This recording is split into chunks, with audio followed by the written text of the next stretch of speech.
Keeping you informed.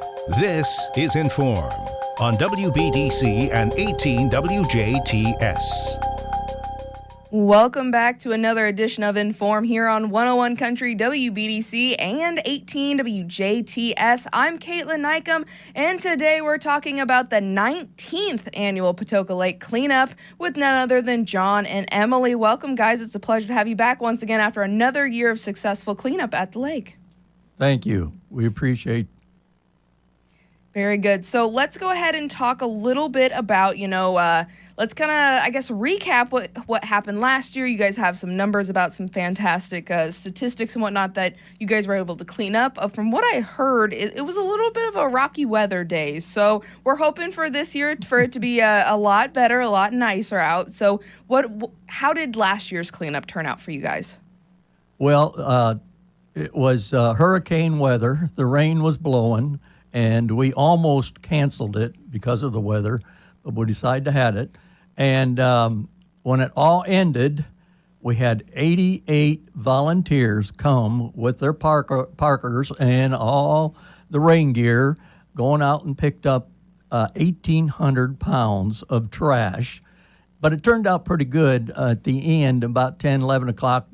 A little bit of sun came out. We had our great fish fry and all that together. But that shows you the what people really feel about the lake to be out like that.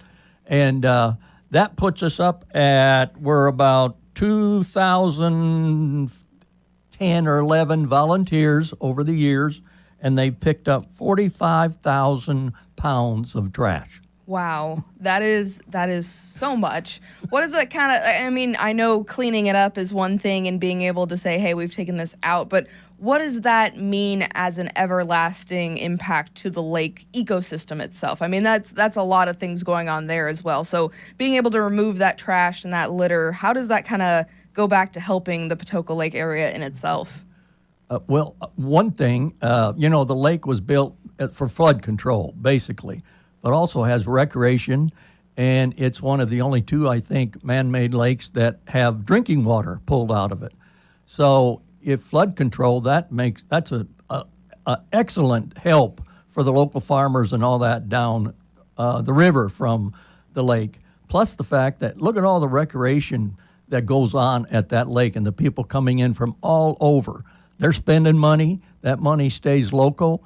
There's jobs that's been helped because of the lake. So it's a diamond in the rust kind of there. Then you get to drinking water. Well, the Patoka Lake Water and Sewer District, they, I think, furnish water to almost 10 to 11 different counties. They go all the way down to the Ohio River. They go over to Gibson County. They go up to Paoli and French Lick. And I think overall they got 800 and something miles of water lines. And they pump about 8 million gallons of water a day. And I heard because of the drought, they're almost up to 10 million gallons of water. So that's about 100,000 people that, with 30 different wholesalers that are buying water from them, that wouldn't have water. So that is very, very important. Water's become, unlike out the West, the Midwest, water's become very important. Right, and I mean, to have one cleanup day a year after the busy season and to be able to keep those waterways clean for a whole year, and again, it shows the impact just a few hours of volunteer work can do. Now, Emily, I want to ask you a little bit about your job as the coordinator for Patoka Lake Watershed, and say I'm a resident here in Dubois County who's never really thought about where my water comes from. What does that mean for you as you work with the watershed itself? And maybe just give us a crash course on what the watershed is. So my role as the watershed coordinator is to kind of plan these activities that we have going on. We have this fall cleanup. We have a spring one as well that Crawford County Solid Waste hosts. And then we've started a couple other annual events. We have a hike and learn every year that we do in partnership with the Hoosier National Forest for National Trails Day. And then we've also started doing some water plant tours and things like that for our local and state legislators to really let them know what goes into making clean water and how important that is for the residents of the area. Yes. So for a typical resident who maybe has not gone up to the DuBois or Patoka Lake area, the backside of the lake, kind of, can you tell us how, okay, it's in the lake, and then it goes to your guys' facility, and then how does that step by step go for a typical consumer that's trying to visualize the process? It would kind of depend on where you live, whether you get it from a wholesaler or directly from Patoka Lake water, but they intake water directly from the lake, and it goes through treatment to remove sediment. It gets chlorinated, and they also have a UV treatment system to help with taste, kind of help navigate algae bloom problems in the summer when the lake turns over, things like that. And then it either gets piped directly to you or to your wholesaler. So if you live in Paoli, it's going to City of Paoli, and then it's going to you. So that's a great way to kind of visualize it. Again, as myself, as someone who has grown up in the DuBois County area and always been told we get our water from the lake, I never really truly understood what that meant and the different processes, but it takes a lot of different steps. It takes a lot of people to put in the work and make that happen every single day, every single second of water that we need here.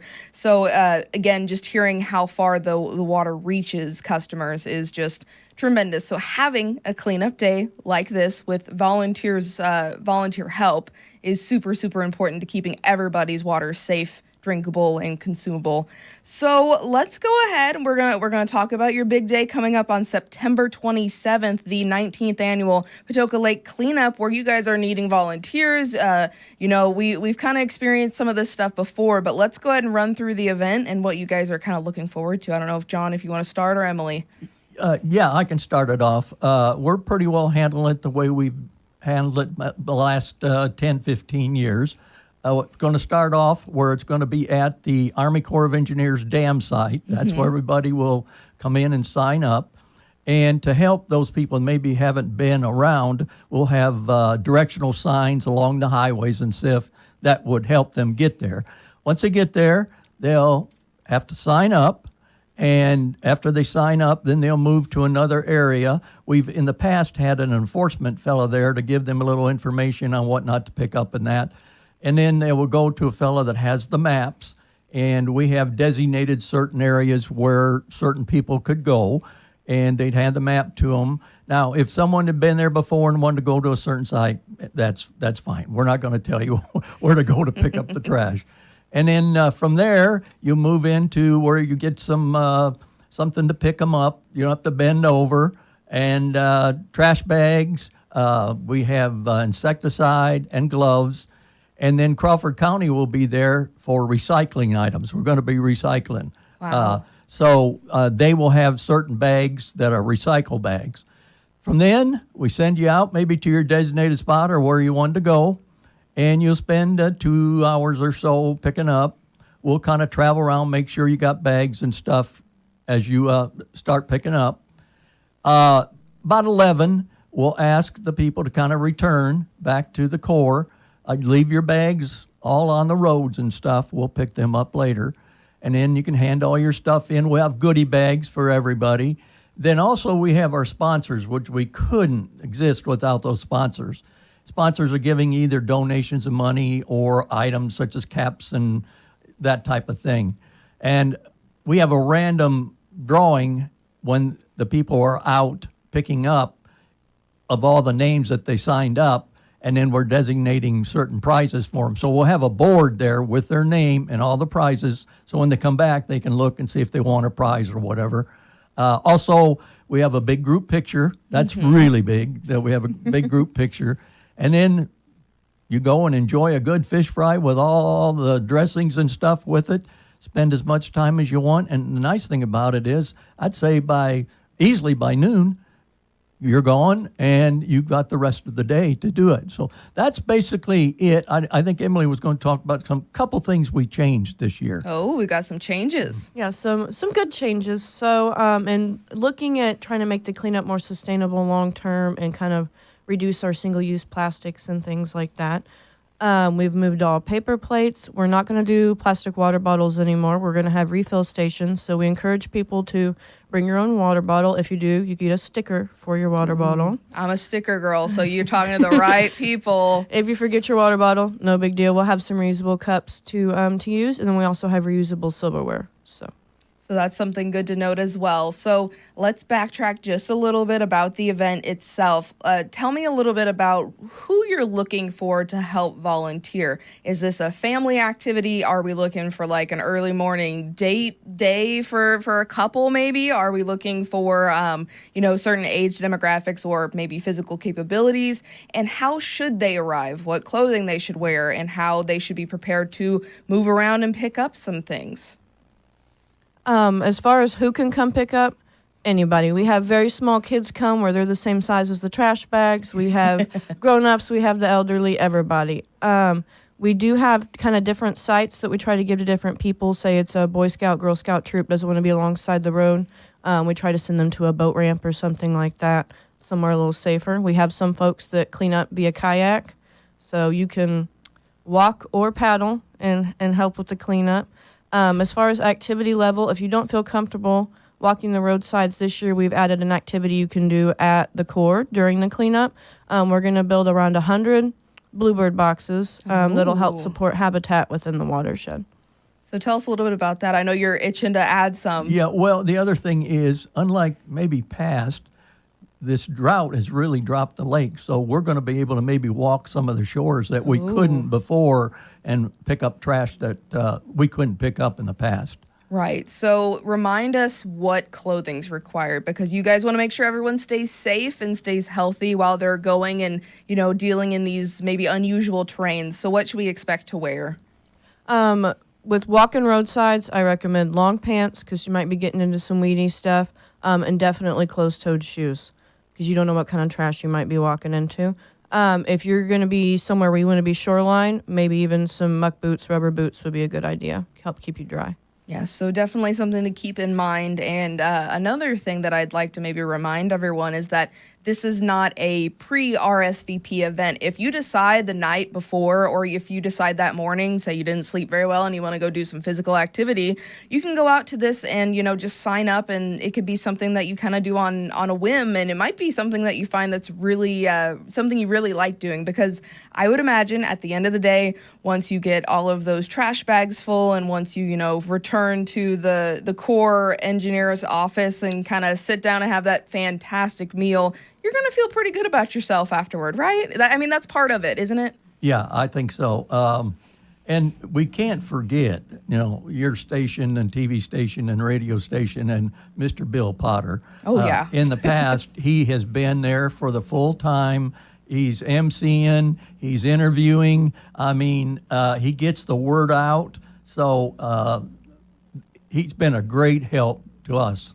Yes, the retired Bill Potter, who has actually arrived to the station this morning, so he's not actually retired, but no doubt he's already been talking about this event for probably well over a month. So it's something he and his family love to do, and they've made it almost a tradition, which is another perfect example, because yes, he's there working, but he also loves hanging out with his grandkids and being able to see them and have like a family gathering out of it while enjoying the nature that is Patoka Lake as well. So, let's talk about a little bit about those prizes that you can win, because maybe unlike a typical raffle, you don't have to be a certain age to win a prize, right? And maybe tell us a little bit about some prizes that you might be expecting, or maybe some of the donors that have donated some supplies as well. Well, we have a variety of people. And I wanted to also say that we will also have, just not to change the subject, but displays. Maybe the Hoosier National Forest will be there. And Emily, who else? I think Orange County might be there. Yeah, we'll have a couple different soil and water districts that usually bring a table and set up. The Corps will have some water safety supplies. We usually end up with a couple other just nature-related people with informational booths as well. Right. Information is never a bad thing. So being able to put it all in one centralized place. So you're volunteering, you get a free meal, and you get to learn something new. I think you guys are packing the whole deal in there. Yeah, I think so. And we just hope for a nice day, although it sounds like it could be raining, and we just get a lot of volunteers anyway. But if we get a beautiful day, we usually get a whole bunch of volunteers, all different ages, sizes, and I think they enjoy themselves. Right. And you did mention that lovely weather we have here in the almost fall time here in southern Indiana. in that same vein, if it's going to rain or if it's going to shine, remind us if we want more information or maybe if we're looking for updates on weather conditions, how best can we learn about what you guys are doing for the Patoka Lake cleanup? Like, is there a Facebook page? Are you guys going to put it all over social media or maybe the radio and TV? What are we going to do there? So we have a Facebook page. It's just Patoka Lake Watershed Committee, and that will be your most up-to-date information, the quickest, easiest update of inclement weather, things like that. We also have a website that's PatokaLakeCleanSweep.com that you can visit for updates as well. Right, but as you were telling me earlier about last year, the weather was a little uncertain, so you guys are going to try your best to make it happen, even with a little bit of crazy weather, but if at all there needs to be a cancellation, that would be the place to go, just in case, because, again, we can never predict the weather around here, so it's never a bad thing to just have that in the back of your pocket. And before we kind of wrap up, guys, is there anything else you want to make sure to mention about various aspects of this cleanup? Yeah, I'd like to mention that, there's often businesses along the lake, and they never talk to each other, or they don't get together with the Corps of Engineers, they don't get together with the DNR, they don't get together. Well, this is where everybody gets together, and it's a good thing for the lake because the Corps there helping out, the Division of State Parks is helping out, Patoka Water and Sewage helping out, the Watershed Committee is helping out. So it's really a good time one day where everybody is getting involved and helping that lake. Right. Emily, anything else you'd like to add? Come help us pick up some trash. That's always a good, simple way. Again, thank you guys so much for coming in today. We hope nothing but the best for your upcoming cleanup because, again, you guys, you pack a punch for one half day of cleaning. So we know there'll be a lot of trash to kind of celebrate after that. But thank you again. Thank you.